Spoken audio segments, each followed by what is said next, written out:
Assalamualaikum warahmatullahi wabarakatuh. Perkenalkan, nama saya Muhammad Alfan Habibi, NPM 18120284. Di pertemuan kali ini, saya akan membuat video tentang pengajaran anak SD kelas 5, tema 5, subtema 2 tentang ekosistem. Untuk mengetahui lebih lanjutnya, silakan simak video berikut ini. Oke?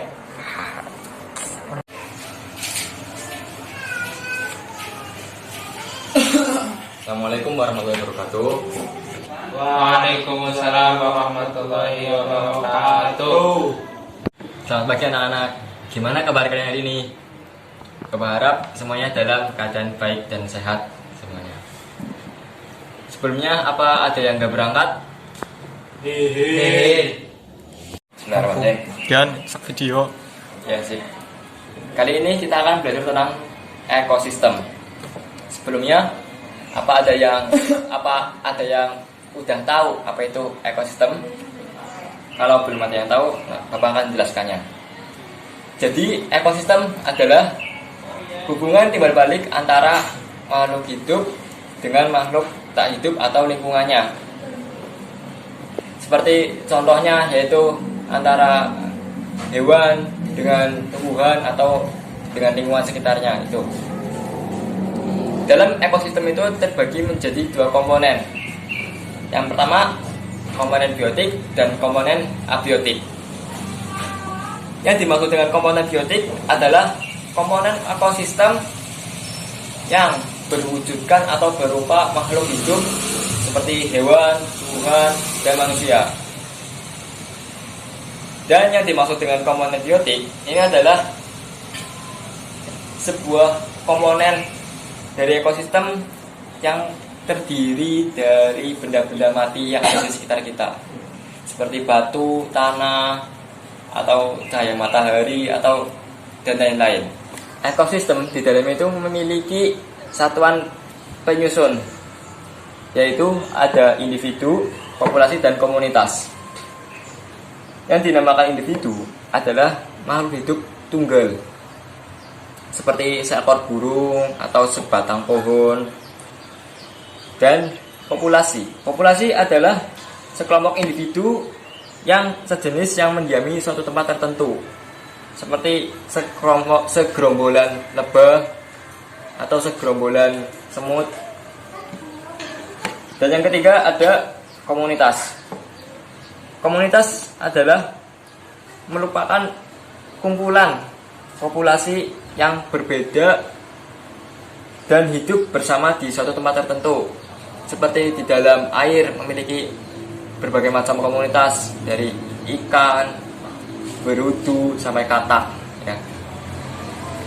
Selanjutnya ada jenis-jenis ekosistem. Ekosistem itu terbagi menjadi dua. Yang pertama ekosistem alami, dan yang kedua ekosistem buatan. Yang dimaksud dengan ekosistem alami adalah ekosistem yang terbentuk secara alami atau tanpa campur tangan manusia sedikit pun. Contohnya seperti pantai, laut, danau, dan lain sebagainya. Kita ambil satu contoh tentang pantai. Di dalam pantai tersebut itu memiliki dua komponen ekosistem, yaitu biotik dan abiotik. Contoh dari ekosistem komponen biotik adalah kerang, kepiting, atau burung-burung pantai yang ada di situ. Dan contoh dari komponen abiotik yang ada di pantai adalah batu, pasir, air laut, cahaya matahari, dan lain-lain, yang intinya benda yang tidak memiliki nyawa. Selanjutnya yaitu komponen ekosistem buatan. Yang dinamakan komponen ekosistem buatan adalah suatu ekosistem yang sengaja dibuat oleh manusia untuk keperluan atau kebutuhan hidup manusia tersebut. Contohnya yaitu sawah, kolam, bendungan, dan perkebunan. Kita ambil salah satu contoh dari ekosistem buatan tersebut tentang ekosistem sawah. Di dalam ekosistem sawah itu memiliki dua komponen, yaitu komponen abiotik dan komponen biotik. contoh dari komponen abiotik itu ada tanah, terus air, terus udara dan cahaya matahari. Dan contoh dari komponen biotik dalam sawah itu ada tikus, ular, elang, jangkrik, dan burung yang pemakan tanaman. Berbicara tentang ekosistem, pasti memiliki hubungan yang erat dengan rantai makanan. Di sini sebelumnya saya mau tanya, apa udah ada yang pernah belajar tentang rantai makanan atau tahu rantai makanan itu apa? Kalau belum, nanti saya akan jelaskan.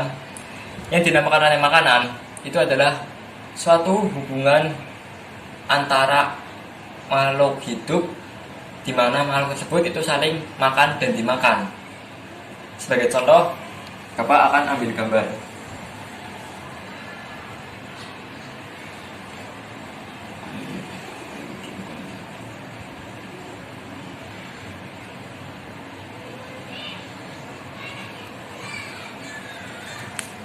Sini. Di sini kita lihat ada gambar tanaman padi, tikus, ular, elang, dan bakteri. Sebagai contoh, dalam ekosistem kehidupan sehari-hari itu ada padi yang dimakan oleh tikus. Padi itu diposisikan sebagai produsen dan tikus sebagai konsumen satu. Dan tikus tersebut nantinya akan dimakan oleh ular, dan ular itu dinamakan sebagai konsumen yang kedua, dan ular itu pun nanti akan dimakan oleh burung elang, dan posisi burung elang di situ sebagai konsumen yang ketiga, dan nanti burung elang tersebut akan mati dan diuraikan oleh bakteri ini dan kembali menjadi tanah. Itulah yang dinamakan rantai makanan. Selanjutnya ada yang disebut dengan jaring-jaring makanan. Dan yang dinamakan jaring-jaring makanan itu sama halnya seperti rantai makanan, namun ini sedikit lebih berbelit-belit. Langsung saja lihat saja contohnya. Sebagai contoh, di sini ada tumbuhan dan rumput. Di gambar ini ada beberapa macam makhluk hidup, yaitu jangkrik, burung, tikus, ular, dan burung elang. Di sini tumbuhan dan rumput itu berfungsi sebagai produsen. Dan di sini memiliki 3 konsumen yang pertama, yaitu burung gereja, jangkrik, dan tikus. Tikus juga bisa sebagai konsumen kedua apabila tikus tersebut memakan jangkrik yang telah sebelumnya memakan tumbuhan dan rumput tersebut. Dan jangkrik tersebut juga bisa dimakan oleh burung pipit sebagai konsumen kedua. Dan pada akhirnya burung pipit dimakan oleh elang sebagai konsumen ketiga. Di sini elang juga bisa berperan sebagai konsumen keempat apabila si elang tersebut memakan ular yang habis memakan tikus. Ya, seperti itu. Di sini, burung elang juga bisa ditempatkan sebagai konsumen kedua apabila burung tersebut langsung memakan burung gereja yang habis memakan tumbuhan dan rumput tersebut. Ya, sekian penjelasan jaring-jaring makanan dari Bapak. Selanjutnya, Bapak akan memberikan kalian bacaan untuk kalian baca ya. Selanjutnya, Bapak akan memberikan bacaan untuk kalian baca dan kalian diskusikan dengan teman sekelas kalian.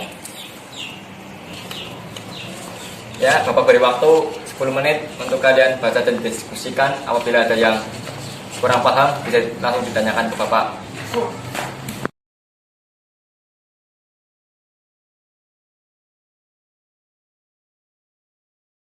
Pak, Ya. mau tanya Pak. Nah, Ini yang dimaksud fotosintesis itu apa? oh, fotosintesis.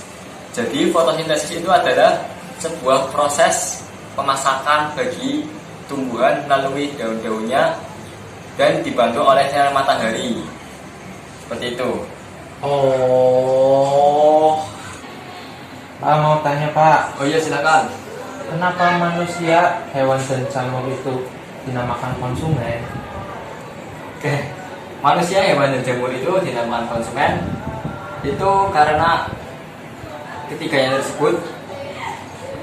Oh, jamur bukan konsumen, Mas. Jamur Apa? itu merupakan pengurai, atau biasanya itu kalau ada bangkai mati pasti akan ada jamurnya. Dan hewan dan manusia itu dinamakan konsumen itu karena memakan produsen atau penghasil makanan. Tapi di sini pengurai bakteri dan cacing Pak. Jamur ada di konsumen. Mengurai bakteri dan cacing. Kan di dalam jamur tersebut itu memiliki ada banyak bakteri untuk menguraikan. Maksudnya itu seperti itu mungkin. Bro. Ya Pak, paham Pak. Kemudian, ya. Apa ada yang mau bertanya lagi? Nggak ada, Pak. Kalau nggak ada, Bapak untuk terakhir kali, ya untuk pertemuan terakhir kali ini akan memberikan tugas sebelum pertemuan ini ditutup ya. Tugas yang akan Bapak berikan adalah kalian itu untuk mencari dan membedakan berbagai jenis hewan berdasarkan makanannya. Ini silakan untuk dicari. Ayo coba Stephen, silakan sebutkan hewan-hewan tersebut termasuk dalam golongan apa? Yang pertama, kelinci. Kelinci merupakan herbivora, yaitu pemakan tumbuhan. Benar. Yang kedua, elang. Elang merupakan karnivora. Karnivora adalah hewan yang pemakan daging. Dan yang terakhir, tikus. Tikus merupakan omnivora. Omnivora yaitu pemakan segalanya. Ah iya. Gitu Pak. 100 untuk Stephen ya. Coba Thomas sebutkan. Thomas. Ah, Sebutkan coba. apa nih Pak? Itu loh tadi yang gambar yang Bapak berikan. Oh, sama Pak, sama Stephen Pak. Sama jawabannya sama Pak. Sama ya udahlah kalau sama. Ya.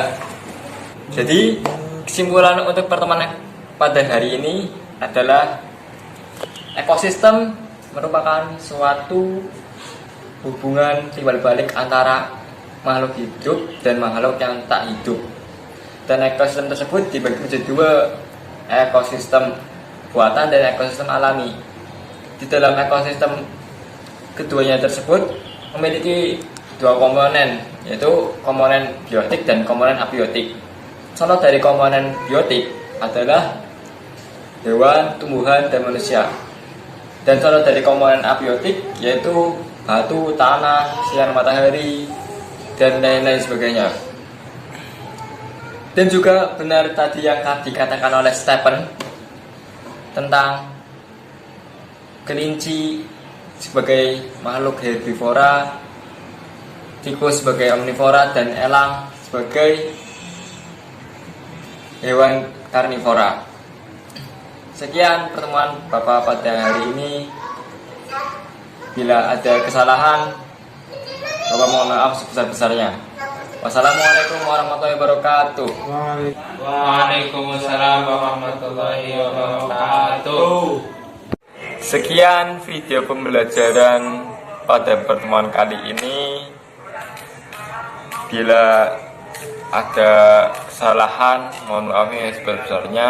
Semoga video ini dapat bermanfaat di dunia dan di akhirat, dan bisa berguna bagi nusa dan bangsa sekalian. Wabillahi taufiq wal hidayah. Wassalamualaikum warahmatullahi wabarakatuh.